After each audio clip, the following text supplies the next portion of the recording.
Tu te demandes comment réaliser les petites boîtes triangulaires pour réaliser le calendrier de l'Avent en forme de chat? Imagine une armée de triangles transformés en Monsieur Chat, bien alignés, pour révéler chaque jour une petite surprise en attendant Noël. Ça te semble compliqué? Pas de panique!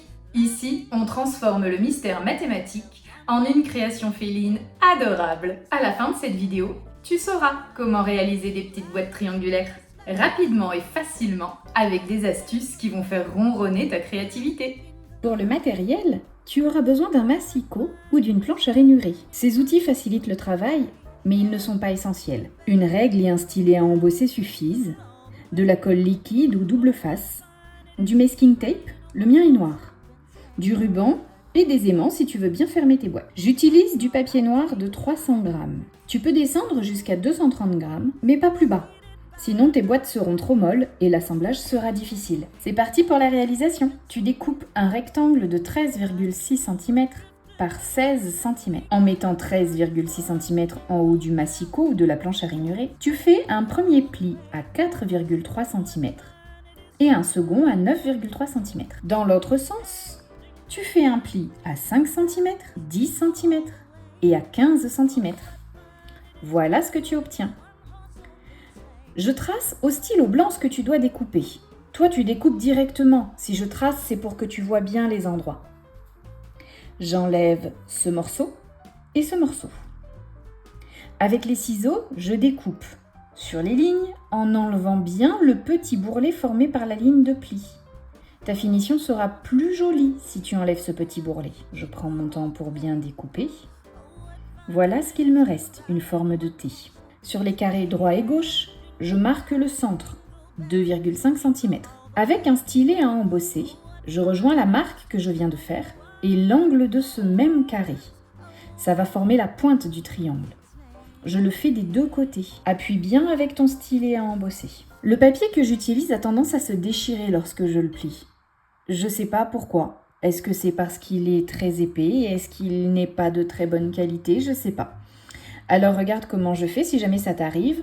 Je le plie d'abord dans le bon sens, ça se déchire, mais de l'autre côté, c'est joli. Alors je vais mettre l'autre côté à l'extérieur. Je marque bien tous mes plis et je retourne tout pour mettre les arêtes abîmées à l'intérieur. Je repère le triangle qui sera la face avant. C'est celui que je vais décorer. J'ai choisi un papier design numérique que j'ai acheté sur Etsy, que j'imprime. J'aime beaucoup cette collection car il y a des effets fourrure de toutes les couleurs. C'est vraiment rigolo. J'ai découpé une bande de 4 cm de large et je vais faire des triangles avec une base de 4,8 cm. Pour ça, je mets d'abord du scotch double face à l'arrière du papier design, ce sera plus facile pour la suite. Je fais un repère tous les 4,8 cm d'un côté de la bande. Je vais faire pareil de l'autre côté de la bande, mais mon premier repère, lui, sera à 2,4 cm du bord, puis tous les 4,8 cm. Ça permet de les décaler pour former les triangles. Je rejoins les marques et je les découpe. Je viens coller un triangle sur la face avant de ma boîte. Sur le triangle d'en face, je viens faire un trou pour passer le ruban à 1,5 cm de la pointe. Ensuite, je colle la boîte. Je mets de la colle sur les deux faces qui entourent le papier design et la bandelette en bas du T. Et je ferme la boîte. J'aligne bien les côtés et je pense à bien maroufler pour faire adhérer la colle. Une boîte de fête. Si cette vidéo te plaît et que tu veux voir d'autres projets, n'hésite pas à t'abonner. Je trouve que la boîte ne reste pas bien fermée. Alors moi je vais mettre des aimants. Les aimants que j'utilise ont déjà de la colle sur une des faces. Je positionne deux aimants l'un face à l'autre. J'enlève la protection d'un aimant et je colle à l'intérieur de la boîte. Je retire la protection du second aimant et à l'aide du stylet à embosser, je viens faire adhérer le couvercle au travers du petit trou. Je coupe un morceau de ruban de 10 cm que je viens fixer à l'intérieur à l'aide d'un morceau de masking tape.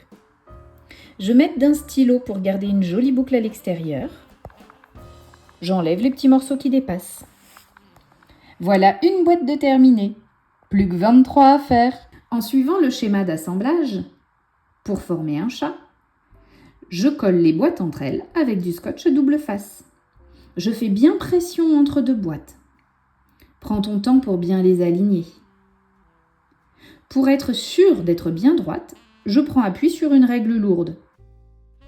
Je fais un bloc que je viens ensuite assembler au reste. Regarde, si on s'arrête là, on dirait un escargot. Avec ces boîtes triangulaires, tu peux laisser libre cours à ton imagination et faire plein de formes différentes. Le chat est assemblé. Pour une meilleure finition, et surtout si le papier est un peu mou, je vais entourer le chat avec des bandes de papier décoré. Le chat fait 5 cm de large. Donc, je commence par couper des bandes de 5 cm de large. Je prends un premier morceau de 17,5 cm et je fais un pli à 1 cm à chaque extrémité. Et je le colle sous la base du chat. Ensuite, je reprends une bande, je la positionne où je vais la coller. Je prends un repère pour le pli, je marque le pli, je plie. Je la positionne, je prends un repère pour le pli suivant, je marque le pli, et ainsi de suite jusqu'au bout de ma bande. Je coupe à ras d'un angle. Je colle le morceau en place, je maroufle bien. Et je fais comme ça tout le tour du chat. Une fois tout le tour fait, je découpe dans mon papier design des bandes de 4,8 cm de large. Ensuite, je mesure le rectangle à habiller, je retire 2 mm et je coupe. Si le morceau que j'habille fait 10,5 cm de long, je coupe à 10,3 cm et je colle en place. Et voilà, ton chat est presque terminé. Il ne te reste plus qu'à avoir un petit peu d'imagination pour lui réaliser son petit minois. Moi, j'ai fait une découpe dans du vinyle doré que j'ai collé. J'ai fait pareil pour les numéros que j'ai mis au dos. Tu peux aussi faire les moustaches avec de la laine, par exemple. Et maintenant, c'est à toi de jouer. Donne vie à ton Noël avec des calendriers de l'Avent originaux et personnalisés. Et si tu as envie de partager tes réalisations, rejoins-moi dans le groupe Facebook. Si tu veux continuer avec les calendriers de l'Avent, je te propose d'aller voir ces vidéos où je te montre comment réaliser un autre format de calendrier de l'Avent. Je te souhaite de belles réalisations et j'ai hâte de voir ce que tu vas fabriquer sur le groupe Facebook. À bientôt!